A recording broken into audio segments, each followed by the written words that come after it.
So here's the first premise: everything is connected. And that will be obvious to any one of us with a smartphone. But the reality is everything in our lives today, on a personal level and professional, tends to be connected, whether you're working a lathe in a factory, flying a jumbo jet, or whatever it is you might do. Life is online these days. One of the dilemmas of modern times is how do you disconnect? That's a separate issue which we're not going to talk about tonight. But this is quite interesting, just some stats if you haven't been online too long, just to see what's been going on over the past decade. I first got online in 1989, I think it was about that time, when there was, I think, 3 websites in the world, or even 3 people online that I knew. And now look at it. It's incredible. And this came from Mashable, a tech blog who compiles these sort of metrics. They're handy to get a sense of scale of things, and it's still growing like nobody's business. We have the most amazing tech these days. We hear about all the terrific things we can do with our new gadgets and devices, yet it's not quite perfect. And there's an industry analyst firm in the IT industry called Gartner who publish an analysis every year called the Hype Cycle, which analyzes technologies and where they are in terms of what people think they're going to do, how useful they might be. And the current one talks about tipping points and the fact that for individual tech to work, it tends to need other things to make it happen. And this is a perfect example that you're seeing on the screen here. And many of you, I'm sure, can recognize it. I have this experience, absolutely. I have a phone that can recognize my face, but if I'm looking at it and the light's reflecting off the glasses, it doesn't know who I am. Or if I talk to it, it doesn't recognize my voice sometimes because of noise, or the GPS can't find me. So it's not perfect. And that's the environment we live in. Our expectations are often unmet by some of these things, and we never know why. But that's just the nature of things. And gradually things are improving in terms of the tools that we use to do the things that we want to do. And think about it, it's only tools, whether they're smartphones, whether they're Facebook pages or Twitter handles or whatever it might be, they are purely tools. So education, that's a picture of what it was like. I remember that when I was at school, rows and rows and rows of tables and so forth. That's changed radically. Listen to all the debates going on right now about education, about going back to what might be similar to O-levels or whatever it might be, and all that going on. And you look at your own kids and how they're at school and how they do their work. This is not the way it is, really. And indeed, that reflects changes in the workplace. We've gone away from these cubicles even, which was the hot thing 20 years ago, to working in coffee shops, to doing other things, working from home. In my neighborhood where I live, where I have a home office, which is where I tend to spend most of my time, I think I've seen probably a tripling of others doing the similar things over the past 2 years. Indeed, the biggest visitors in my neighborhood tend to be UPS or DHL or one of the courier companies delivering stuff to people working from home. So we've seen a shift in society to that.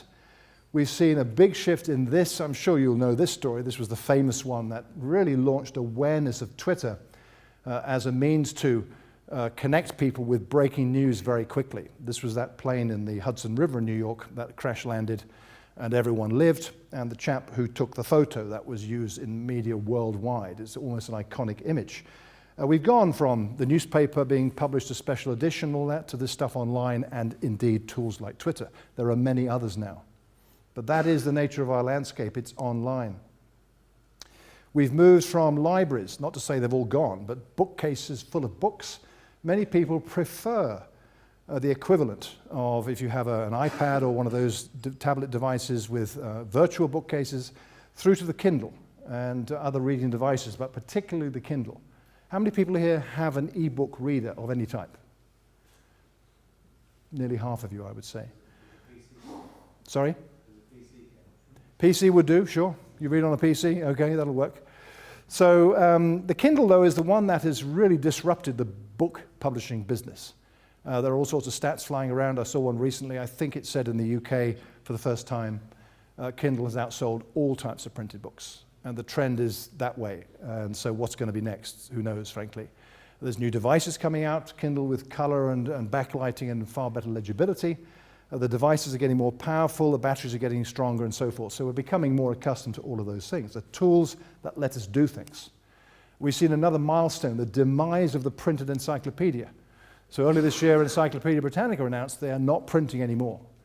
And the culprit everyone's pointing at is Wikipedia. It's actually the end of a trend being Wikipedia. Whatever you think of Wikipedia, it is the place I know, most people I know, go to first when they're looking up something. How many of you sit watching a film or TV and thinking about, oh, that actor, what was he in? And you look it up on Wikipedia while you're watching. Does anyone do that? Yeah, I do it all the time. So Wikipedia is an online encyclopedia anyone can edit, although it's much more complicated than those words might suggest, let me tell you. We've also seen newer things arising. This is an interesting development this year. Who's heard of Klout? Most of you, okay. There's also Cred, Peer Index, the ones here, that supposedly measure your influence online. And in the case of Klout, which is the kind of the big one in the US, this has happened. A job ad requiring, as a desired skill, a Klout score of 35. That's the landscape. That, I bet you, is going to be part of recruiting in the future. It'll spread. And in fact, I know a number of HR recruiters who have been doing this kind of thing for a long time, looking at social networking profiles, all that kind of stuff. But now you've got a metric people are going to latch onto, and that will affect your ability to get an interview, even. So if you've got 3 candidates all the same, and one of them's got a higher Klout score, that's the first one they're going to go to. Just think about it. This will be part of the landscape. You've also got the first bank in the States, in fact in New York, where they look at your social graph, your presence on the social web, as part of the decisions they make, whether they want you as a customer or not. They don't call it credit rating or credit profiling, but that's got to be part of it. But if you think about it, it makes sense, surely. The more we are online, the more we have a presence online, the more that is part of what people perceive of us. And therefore, does that influence how we relate to others, do business and so forth, and how we conduct our lives? It surely is part of it. Certainly banks like this think so. And I can see this becoming more common. I would say in some countries, notably ours, I suspect the regulatory hurdles will be huge, but they will be surmounted, I believe that. So that's part of the landscape, as an experiment, certainly. So we have some interesting things being done by companies online. This is a retailer in the States called Zappos, often held up as a great case study of how an organization uses social channels to connect with customers and sell their products and provide customer support and so forth. This is quite imaginative. They use Pinterest as a means to enable you to see what other people have chosen in terms of fashion. You can emulate what they do to buy the right products. It's a different shop window. So it's kind of using your peer community for recommendations on what sort of things you can get from Zappos. And they've got this down to a fine art. I mean, they've worked out the metrics, they've costed it out, and they're looking at the margins quite successfully. So it's pretty neat from that business point of view. CocaCola, the giant in bottled soft drinks, have a Facebook page. In fact, they have many. This is the kind of global one. There's something quite interesting about this presence on Facebook. They've got over 51 million likes on Facebook. I mean, isn't that amazing? What does it mean exactly? Anyone care to offer an idea? What does it mean? Maybe we'll get to that. Well, it could be. It could be buying them. It could be, I don't know what, actually. We'll probably talk about that. But there's some imagination gone behind that as to stimulating people to click that good old like button all across the social web. It is truly a phenomenon of the modern age, without question. We got Lady Gaga, who has 25 million followers on Twitter. And by no means in the imagination could you call that an engagement channel, conversational. It's impossible. That's a broadcast medium. And there's something interesting if you think about it. Oprah Winfrey is another one. These are all in America, of course. Oprah Winfrey, with her own television network, uses Twitter as a means to connect with fans in terms of what programming she's doing and the products she's endorsing.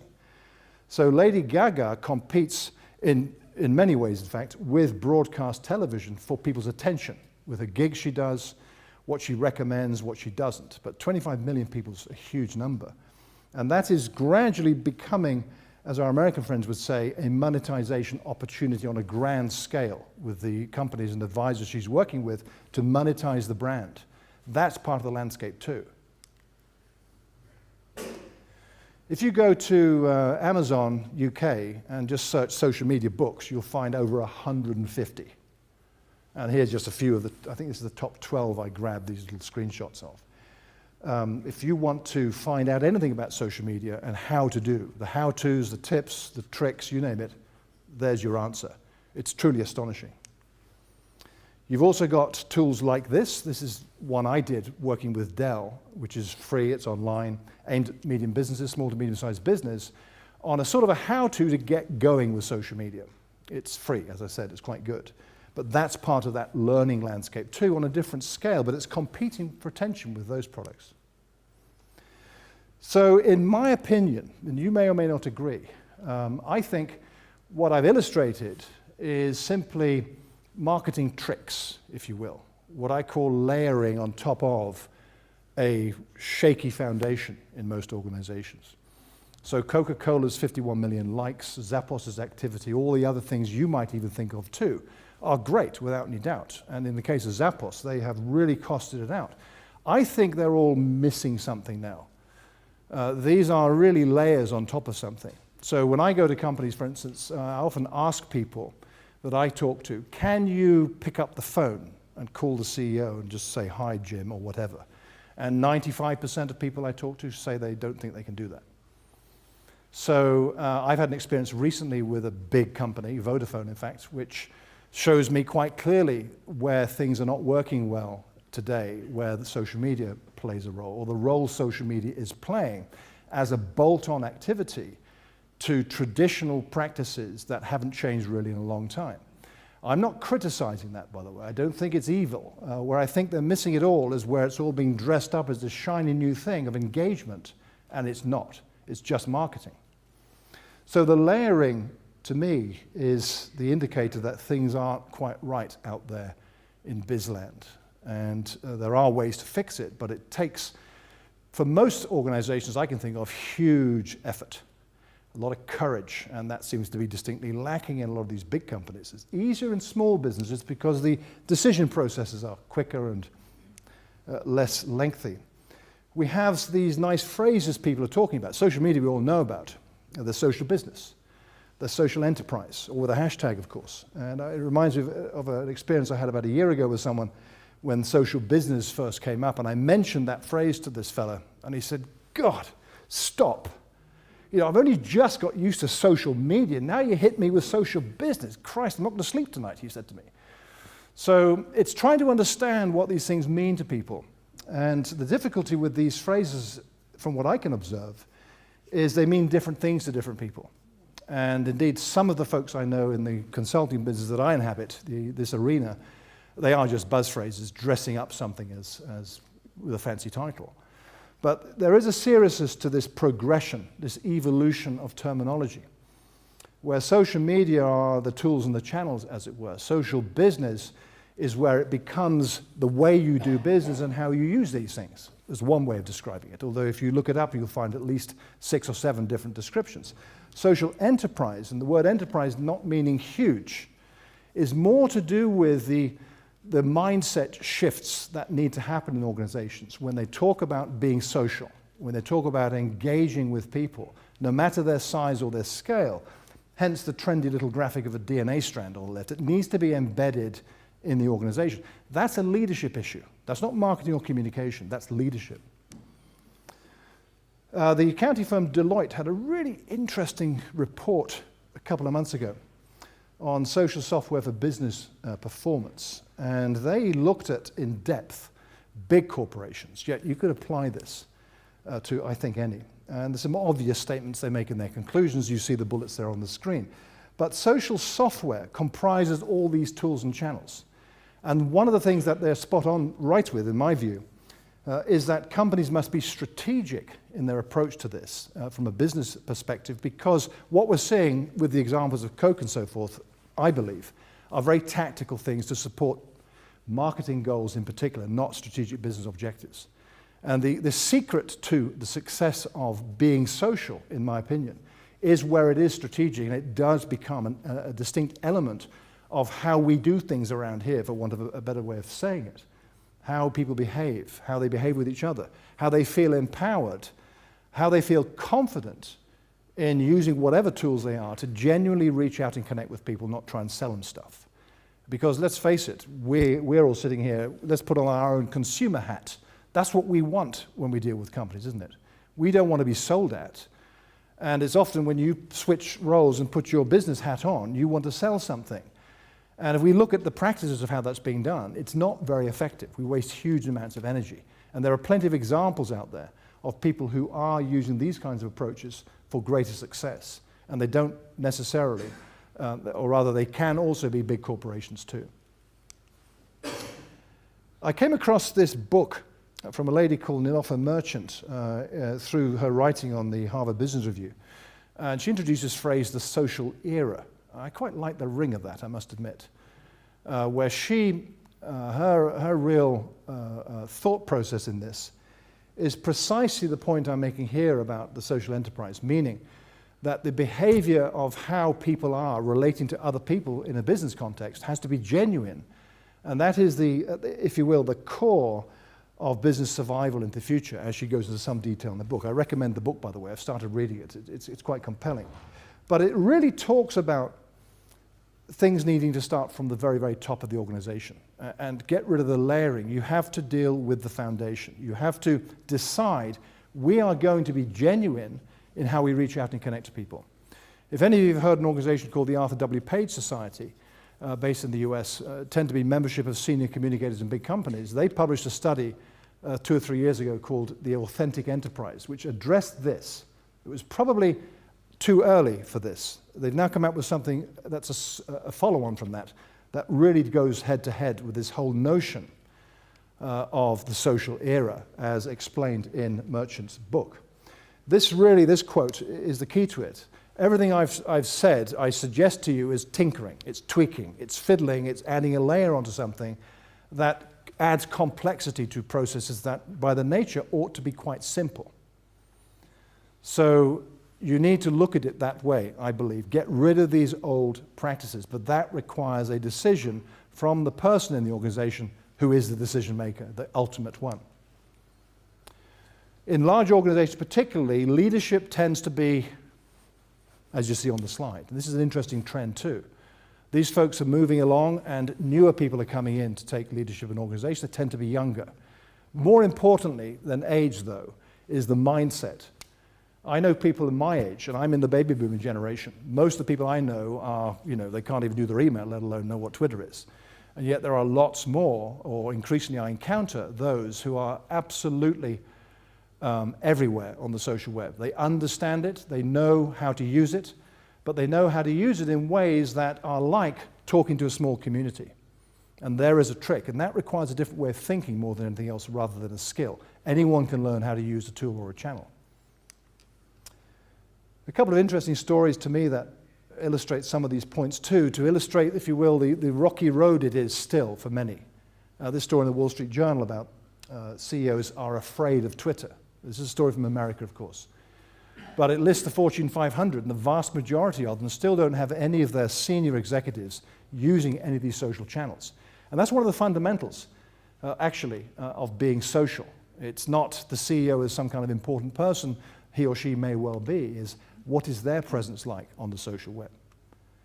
You've got a terrific story, a heartwarming tale, in this story from the Detroit Metro and State area coverage of this girl who was voted the kind of top of her class at school, and it was a joke. In fact, she was like the one people thought were weird, so they thought it'd be fun to humiliate her, and she was humiliated. But her whole town rallied around her. They put up a Facebook page to support her. They bought her clothes, they did her hair and makeup and all that kind of stuff, and sent her off to the prom in a stretched limo with the whole town almost being there. It's a lovely story. That's a small community of real people who did something that got huge attention everywhere, just simply for the genuineness of it all. It captured my attention, that's a fact.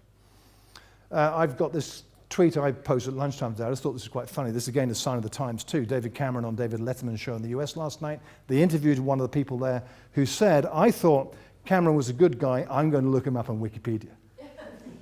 That's what people do.